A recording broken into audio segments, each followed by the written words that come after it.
We put together an amazing tournament. It is full stands. I don't remember the last time, even when Manana played, before they went to the World Cup, the stadium was not this full. People on both sides wanting to see their favorite celebrities, wanting to see the best of the best take onto the field. People they support in music, people they support in culture. They paid hard-earned money to come here and support them, traveling all far and wide to support these four gentlemen as they lead their teams in Gqom, Maskandi, hip hop, as well as gospel. But of the two matches played, there is an issue. We don't have finalists. I could tell you the story, but they're right here. Mankala ngawukhuzana. Abantu balindele ukuthi umdlalo uyaqala in 5 minutes on television on SABC1, the biggest platform in South Africa. Millions watching. Why are they not seeing a final? Into eke yabakhona kube nama team okuyi hip hop abadlale ngeplayer ibingekho ingasubmitwanga, so uMaskandi wase uyidispute after i-game ukuthi ama rules ale tournament athi you are not supposed to play with someone ongekho registered because we submit the list before. So uMaskandi wayewaba ne-dispute, therefore hip hop was supposed to be disqualified from this tournament. So the second game iGqom Gospel was disputing in the Gqom they did not play with a female player, therefore babona ukuthi iGqom must be disqualified. So uDumi Nkosikazi want iGqom to be disqualified. Nathi as Maskandi want hip hop to be disqualified. So manje into eyenzakalayo ukuthi uMaskandi kusuvumile ukuthi ayikulungile iqhubeke hip hop idlala. So uDumi yena akangavuma ukuthi Kaka usikhulumele wena. So ngichaza ukuthi kuhliye kanjani lesimo. So uDumi mangena egroundini wathi uMaskandi akakwazi uDumi ungena egroundini ekubeni uMaskandi nawo unqatsheliwe ufake ishuthi uDumi yena mayivunywa nabo kumele bengene egroundini. So ingakho ke kunenkinga njengamanje. All right, thank you very much. I appreciate it. Mongeza ngapha nje mina. Tira.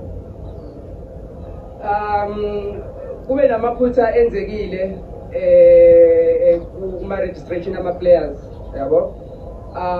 Hip hop khona umdlali emregister late yamfaka yayiwin igame hip hop but uMaskandi uthi ena ulentuzana must be disqualified.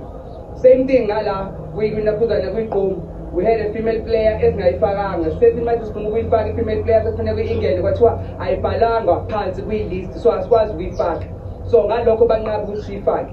Sabashaya laba kodwa u2-1 so manje baya ne-dispute njengoba bene-dispute uMaskandi ne-dispute ne-hip hop ukuthi thina even though sibashayile bathi bafuna sidisqualify. So sinapho-ke manje ukuthi bona bathi bafuna sidisqualify kodwa thina sibe siwinile. Nangu ukhuzana uthi bafethu is5 if futhi kanjani is5 asiqhubeke i-hip hop iyodlala kwi-final. uDumi ngala uyanqaba ukuthi thina siqhubeke siqhubeke siyodlala kwi-final for the sake of this fans here. So njengamanje sikwi-deadlock ngoba nathi siGqom siwinile sithi thina makuthi khona iphutha sethina sifinele phela. Yabo mina ngathi kwenziwa njalo weselele niyabizwa ube ne-discipline during the week hlale phansi kuthiwe okay wena ufeyile kanje. So thina njengamanje sifile ukuthi it's unfair ukuthi thina sesiwe asibe disqualified thina kodwa naye ne-hip hop la ilezile iphutha nayo kodwa yona izokwazi ukudlala. So kwenzakalani? So kushuthi uDumi mayengavumi ukuthi ama-game aqhubeke kushuthi ama-game ayami. Thank you very much, Tira. Big Zulu, the hip hop leader and captain. Zulu, Lutina, like you said. Mfowethu ngicabanga ukuthi iphutha lenzakele njengoba ukhuzana eshilo and hayi ukuthi ama-player lawo bengekho and naye uTira hayi ukuthi intombazane bengafuni ukuyifaka bengabhalwanga phansi. Enye into ekumele uyazi lento is just having fun, akusiyi into eseyisekutheni mfowethu sekumele senze sure ukuthi manje sithola wonke ama-player amaningi senza umculo lento ku-heavy fun nje kwama-artist uyayibo yonke le nto leyo. Umfowethu uDumi kahle kahle uye umuntu omise nje yonke le nto leyo, uya-understand ukuthi ayiqhubeki engadlali yena, uya-understand kodwa ngokomthetho udliwe. And enye into ekumele uyibheke, it's not like uTira bengayifaki intombazane, bethu uyayifaka fani ngenxa yokuthi beyingabhalwanga phansi. Even size kuwe laphayana ucoach uMaskandi bebembhala ukuthi udlala phakathi. So that's why kube nenkinga nje zama list nani, understand? Kodwa kudlaliwe kwamnandi, la wini igqomya wini hip hop for abalandeli laba nayo yonke into mfowethu bekumele basiyeke siqhubeke sidlalele, you understand? Akusiyinto, it's not about imali, it's just about having fun. Uwinile umalume, uwinile hip hop, the only thing ekumele yenzeke mfowethu ukuthi abafowethu behlisa umoya bawina last year noma sasinazo ikhalazo kodwa asikaze sifike to the point yokuthi sithi disqualify ubani kwenzakalani. Even uMaskandi nabo kwakukhona ukukhuluma ukuthi abenzanga lokho, but ngenxa ukuthi we know ukuthi lento uku-happy fun, bonke labantu bazele ukuzo-happy fun la bezobuka ama-artist edlala, we understand? So ibuhlungu ukuthi uDumi sengafuna ukuthi kume yonke le tournament phezu kwabantu abangaka ukuthi athi yena ngeke iziyenzeke leyo nto leyo, we understand? And enye point engifuna ukuyiraise ukuthi uTira kafakanga intombazane, the reason why engayifakanga is because ibingabhaliwe, not ngoba ebengafuni ukuyifaka. Ufunile ukuyifaka abangavuma ngoba beyingabhalwanga, we understand leyo nto leyo. So ukuthi mangabe intombazane ibingabhalwanga akusho phela ukuthi sekumele uTira kuthiwa ukuthi sekumele uTira kuthiwa udliwe ngaleyo nto leyo. Kumele kube ne-fine ukuthi kune-fine engaka uTira azoyithola because asikho professionally siyayidlala umdlalo njalo mfowethu. As Victor Hlongwane, they're signaling as to the fact that the game should have kicked off right now. You're not seeing a game simply because there is a dispute that's been raised by the 4 captains of all teams. So you're watching right now, anticipating to see a game. There isn't a game to be seen okwamanje. Dumi? Ngiyabingelela bona bonke ababukela emakhaya egameni likaJesu. uDumi Mkoksadlo. So we are here sisukele Durban, we come here sizodlala sasusa abafana emakubo to come and play. And now when we got here, because Tina as a gospel, there's nabadala about 11 aba eligible to play based on our rules. Kuna rules. I-tournament in our rules achazayo ukuthi kumele kudlalwe kanjani. So one of the rules is the fact that kumele kudlalwe umuntu wesifazane because we're trying to accommodate abantu besifazane.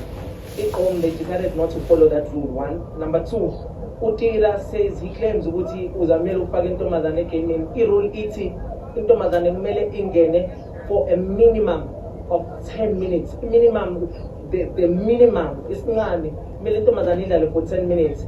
Bafake intombazane in the last 4 minutes. Mind you, they were already leading low game, which puts gospel at a disadvantage. Secondly, uTira ulethe ama-professional players awu 11.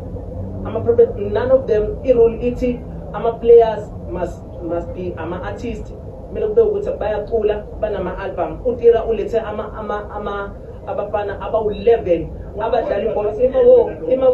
Imawo angikuphazamisanga so yonke abantu abawu 11 or soccer players abengamele badlala uTira bafakile, which puts us at a disadvantage. We scored the first goal, basicover intombazane ayidlalanga. They scored the second half, intombazane still ayidlala. Thina we are at a disadvantage. Ama-rules e-tournament athi kumele udlala intombazane. I-committee yale cup le they ruled for gospel, but gospel kumele idlala. We are in a situation manje if iGqom abafuna ukuphuma egroundini, and we are also saying we will not leave the grounding because based on the rules we should be playing. Right, guys, I want to know, okay, Zulu, Tira, come through. Guys, I only want the 4 people involved here. We're live on air, guys. I can't do this and you can't be seen. So that decision must be taken here on the air. We're live on air, so unfortunately I can't involve everybody else. The gentleman here needs to tell us, we want to show the game. We said we want to support this thing that you're doing. As the SABC and SABC Sports, we put resources and money behind this to show a game in the off-season. Are you guys then telling me, Oguti, we have to play move the Chan Lee? They decide to go to reasoning. Now we have taken a decision ukuthi ama-team wonke adlala asha ama-penalty, so that is over balance. Only 3 people from the team. And then what then happens there? 3 teams take penalties. So so because Umaska with the hip hop. yabo. They're comparing artists with people hip hop. They say so. Is this something you guys are all agreeing on? We're just trying, guys. Dumi, udliwe, cela usiphumela. Nang noma. Right, I don't want it to get like this and with you sitting there. So let's take an ad break. We'll talk when we come back. Take a quick break. Let's take a break.